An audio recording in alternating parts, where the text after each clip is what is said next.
हरे कृष्णा। तो भगवान श्री कृष्ण भगवद गीता के अंदर एक संदेश दे रहे हैं। अध्याय 9 श्लोक संख्या 22। अनन्यस चिंतयन्तो माम ये जना पर्युपासते तेषाम नित्याभियुक्तानाम योगक्षेम वहाम्यहम्। भगवान श्री कृष्ण कह रहे हैं कि जो लोग अनन्य भाव से मेरे दिव्य स्वरूप का ध्यान करते हुए निरंतर मेरी पूजा करते हैं, उनकी जो आवश्यकताएं होती है उन्हें मैं पूरा करता हूँ और जो कुछ उनके पास है उसकी मैं रक्षा करता हूँ। ये भगवान श्री कृष्ण ने कह दिया, अनन्य चिंतयन्तु माम, कि सिर्फ और सिर्फ मेरा चिंतन करो तो मैं पूर्ण रूप से तुम्हारी रक्षा करूँगा। अभी हमें ये बात पे विश्वास नहीं है, हाँ, और इसीलिए हम लोग भगवान की बात नहीं मानते। और जब हम भगवान की बात नहीं मानते हैं तो हम मनमाने तरीके से चलने का प्रयास करते हैं। भगवद गीता में भगवान श्री कृष्ण सत्य बता रहे हैं। सत्य का मतलब सभी प्रकार की समस्या से मुक्त। असत्य का मतलब होता है कि सभी प्रकार की समस्याओं को अपने पास बुलाना, यह है असत्य। जिस प्रकार भगवान गीता में बताते हैं कि हम शरीर नहीं, हम आत्मा है, हाँ, और हमारी आवश्यकताएं क्या है? हमारी आवश्यकता है कि हम सभी प्रकार के दुख से मुक्त हो जाए, हमेशा आनंद में रहे, सुखी रहे, हाँ, और यह हमारा स्वभाव है आत्मा का। तो कृष्ण गीता में यही बात बता रहे हैं, किस प्रकार हम लोग सत्य को स्वीकार करें। और हम लोग भगवद गीता की बात नहीं मानते, भगवान की बात नहीं मानते हैं, और हम ये कहते हैं कि अगर हम पूर्ण रूप से गीता की बात मानने लगे, भगवान की बात मानने लगे, तो समाज के साथ कैसे चले ऐसा। तो पहली बात यह है कि समाज के साथ चलना है तो पहले समझना पड़ेगा समाज कितना सत्य में जी रहा है। आज हम देख रहे हैं पूरा समाज का जो आधार है वो अज्ञान है। आज लोग कहते हैं समाज के अंदर बलात्कार क्यों हो रहा है, इसको रोको। लूटपाट क्यों हो रही है, उसको रोको। करप्शन क्यों हो रहा है, उसको रोको। आतंकवादी हमलों को रोको। लोग आत्महत्याएं कर रहे हैं, उनको रोको। तलाक दे रहे हैं, उनको रोको। हाँ, तो हम इतनी सारी समस्याओं को रोकने का प्रयास करते हैं, मगर ये सब समस्याएं कहाँ से जन्म लेती है? ये सभी समस्याएं जन्म लेती है अज्ञान से। जब हम अपने आप को आत्मा नहीं समझकर शरीर समझते हैं तो हमारी आवश्यकताएं अनेक अनेक हो जाती हैं, और वही आवश्यकता पूरी करने के लिए लोग गुनाह करते हैं, क्योंकि उनको पता नहीं सही में कि हमारी आवश्यकता क्या है। शरीर की आवश्यकता जरूरी है, मगर शरीर कैसे चलता है? जब उसमें आत्मा है। अगर आत्मा ही नहीं रहेगी तो शरीर का कोई मतलब नहीं है, उसका कोई वैल्यू नहीं है। कोई भी व्यक्ति मरता है, उसके बाद उसका कोई वैल्यू नहीं होता, उसको लोग डेड बॉडी कहते हैं। इसी प्रकार हमारी आवश्यकता क्या है कि हम आत्मा है, और इस आत्मा को इस भौतिक संसार के सभी प्रकार के जो दुख है उससे मुक्त करना। तो ये आत्मा कैसे मुक्त होगी? ये जन्म मृत्यु से। तो इसीलिए भगवान श्री कृष्ण गीता में बताते हैं कि आत्मा जन्म मृत्यु से कैसे मुक्त होगी? जब हम भगवान की बात मानेंगे। भगवान श्री कृष्ण भगवद गीता के अंदर हमें सभी प्रकार के दुखों से मुक्त करने के लिए ही सलाह दे रहे हैं। इसीलिए कहते हैं अनन्य चिंतयन्तो माम, मेरे अलावा और किसी का चिंतन मत करो। मगर हम लोगों को विश्वास नहीं है, इसीलिए हम लोग भगवान को छोड़कर हम भौतिक संसार की सभी वस्तुओं का चिंतन करते हैं। और इसीलिए ये चिंतन हमें दुख प्रदान करता है, केवल मात्र दुख।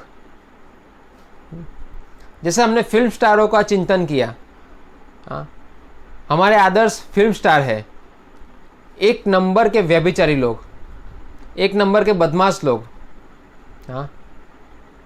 ये लोग से हमने उनका चिंतन किया, बार बार उनकी मूवी देखना, उनके गाने सुनना। उन्होंने क्या दिया हमें? उन्होंने हमें फल में क्या दिया? हम देख सकते हैं आज कैसे कैसे फिल्म स्टार ड्रग्स का सेवन करते हैं, बलात्कार करते हैं, और किस प्रकार वो लोग पॉलिटिक्स खेलते हैं। हम देख रहे हैं क्रिकेटर्स ने, हमने क्रिकेटर्स के ऊपर चिंतन लगाया। क्रिकेटर्स क्या करते हैं? फ़ायदा उनको होता है, समय हमारा बर्बाद होता है। कलयुग में ऐसे भी समय कम है और हम ऐसे जो व्यभिचार और जो लालचू लोग होते हैं उनके पीछे हम अपना समय बर्बाद करते हैं। सोचिए, तो भगवान श्री कृष्ण जो कह रहे हैं उसको हम स्वीकार नहीं कर रहे हैं, तो प्रतिफल हमारा इतने दिनों का, इतने सालों का जो हमारी भावनाएं इनसे जुड़ी हुई थी, क्रिकेटर्स से, फिल्म स्टार से, ये सब भावनाओं का उन्होंने कचुम्बर बना दिया। सोचिए, इतने समय की जो हमारी भावनाएं उनसे जुड़ी हुई थी, डुप्लीकेट हीरो से, पूरा उन्होंने उसका कचरा कर दिया। सोचिए, और इतना कुछ होने के बाद भी हम लोग भगवान श्री कृष्ण की बात नहीं मानते, गीता की बात नहीं मानते। और उसके बाद जब हमारे साथ कुछ भी होता है, बलात्कार हो गया, लूटपाट हो गई, किसी ने पॉलिटिक्स खेल लिया, जो भी कुछ हमारे साथ धोखा हुआ, तो हम उसको दोस्त किसको ठहराते हैं? भगवान को। तो भगवान को दोस्त ठहराने का क्या मतलब है? क्योंकि भगवान की हमने बात ही नहीं मानी, गीता की हमने बात ही नहीं मानी, उस पर विश्वास ही नहीं है, तो हमारे साथ जो भी होगा उसका भुगतान हमें खुद को करना पड़ेगा, उसकी जिम्मेदारी हमारी है। कृष्ण गीता में बताते हैं कि जो अनन्य चिंतयन्तो माम, जो मेरे अलावा किसी और बदमाशों का चिंतन नहीं करता है।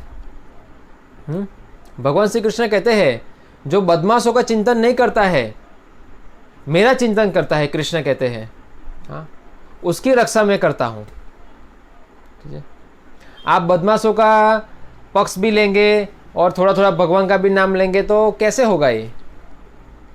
द्रौपदी का जब चिरहरण हो रहा था, उस समय द्रौपदी भीष्म पितामह के पास जा रही थी, द्रोणाचार्य के पास जा रही थी, कृपाचार्य के पास जा रही थी मदद के लिए।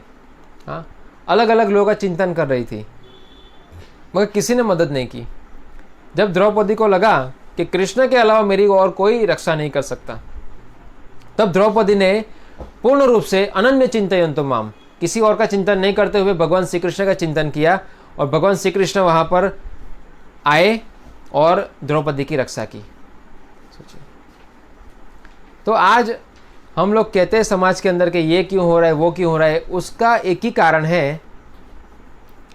जिस प्रकार खाने में हम मिर्ची डलवाते हैं और फिर हम ये कहते हैं कि तीखी लगी, तो मिर्ची डलवाएंगे तो सब्जी तीखी ही लगेगी, तो मिर्ची डलवाना नहीं है। समाज में हम लोग कहते हैं ऐसा क्यों हो रहा है, ऐसा क्यों हो रहा है, क्योंकि हम लोग भगवान की बात नहीं मानते हैं, गीता की बात नहीं मानते हैं, तो फिर समाज में बदमाश लोग ही जन्म लेते हैं, आदर्श लोग, संस्कारी लोग जन्म नहीं लेते। जब बदमाश लोग जन्म लेंगे, जिनको कोई शिक्षण नहीं मिल रहा है आध्यात्मिक, तो वो लोग क्या करेंगे? वो लोग सिर्फ और सिर्फ अपने फ़ायदे के लिए जीवन जिएंगे, और उसके लिए वो किसी को भी अपना फ़ायदा निकालने के लिए उपयोग कर सकते हैं। सोचिए, तो इसीलिए भगवद गीता में भगवान श्री कृष्ण कहते हैं कि ये जो काम वासना है बहुत ही खतरनाक है। अगर हमारा मन भगवान में लग गया तो काम वासना अपने आप संतुष्ट हो जाएगी। और भौतिक संसार में सुख नहीं ढूंढकर हम लोग भगवान की सेवा में सुख ढूंढेंगे, तब समाज अच्छा हो जाएगा। इसीलिए हमें भगवान के साथ चलना चाहिए, जमाने के साथ नहीं। अगर हम जमाने के साथ चलेंगे तो जमाना एक नंबर का बदमाश ज़माना है। ये कुत्ते बिल्ली का ज़माना है। यहाँ सिर्फ कुत्ते बिल्ली की तरह ही हम जीवन जी सकते हैं, और जो भी होगा उसकी जिम्मेदारी हमारी होगी। इसीलिए कलयुग में बुद्धिमान लोग भक्ति करते हैं, भगवान श्री कृष्ण की सेवा करते हैं, भक्ति करते उनका नाम लेते हैं, और इसीलिए वो कलयुग के अंदर आसानी से ये कलयुग से पार हो जाते हैं। और मूर्ख लोग भगवान पे विश्वास नहीं कर मनमाने तरीके से चलते हैं, इसीलिए वो लोग अपना सत्यानाश खुद करते हैं। तो इसीलिए थोड़ा बुद्धि लगा के आप सोचिए कि हमें इस भयंकर कलयुग में किसका साथ देना चाहिए, भगवान का या समाज का। समाज का साथ कब दे सकते हैं? जब समाज आदर्श समाज हो, जो पूरा वेदों के आधार पर चलता हो। आज का समाज वेदों के आधार पर नहीं चल रहा है। आज का समाज ऐसे व्यभिचारों के मार्गदर्शन से चल रहा है। इसलिए ये समाज की गति सिर्फ और सिर्फ नर्क है। इसलिए अगर हमें बचना है कलयुग में, तो हमें भगवान श्री कृष्ण की वाणी, भगवद गीता और भगवान श्री कृष्ण का नाम लेना चाहिए, तभी हमारा इस कलयुग में रक्षा हो सकता है। हरे कृष्ण।